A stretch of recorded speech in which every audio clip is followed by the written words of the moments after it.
इंस्टाग्रामवर reel star म्हणून काम करणारा शैलेश प्रकाश रामुगडे या मॉडेलला विष्णुनगर पोलीस स्टेशन ठाणे यांनी अटक केलेली आहे। आर्थिक फसवणुकीबाबत तक्रार प्राप्त झाली होती।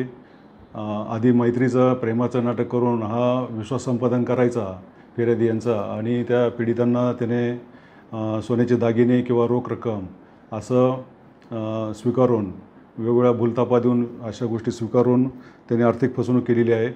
या प्रकरणामध्ये 1.25 किलो सोनं आणि 51 लाख रुपये रोख असं त्यांनी आर्थिक फसवणूक केलेली आहे। याच्याविरुद्ध कापूरवाडी पोलीस स्टेशन ठाणे या ठिकाणी सुद्धा 2 गुन्हे मागील वर्षात दाखल झालेले आहे। त्याच्यामध्ये 43 लाख आणि एका केसमध्ये 29 लाख अशी आर्थिक फसवणूक झालेली आहे। तर या आरोपी विरुद्ध अधिक तपास चालू आहे। आता या तपासामध्ये एकूण 37 तोळे सोनं, एक BMW कार आणि 4 महागडे मोबाईल फोन जप्त करण्यात आलेले आहे। सदर कारवाई ही DCP अतुल झेंडे, परिमंडळ 3 कल्याण तसेच वरिष्ठ पोलीस निरीक्षक राम चोपडे व तपास अधिकारी श्री गैनीनाथ गमे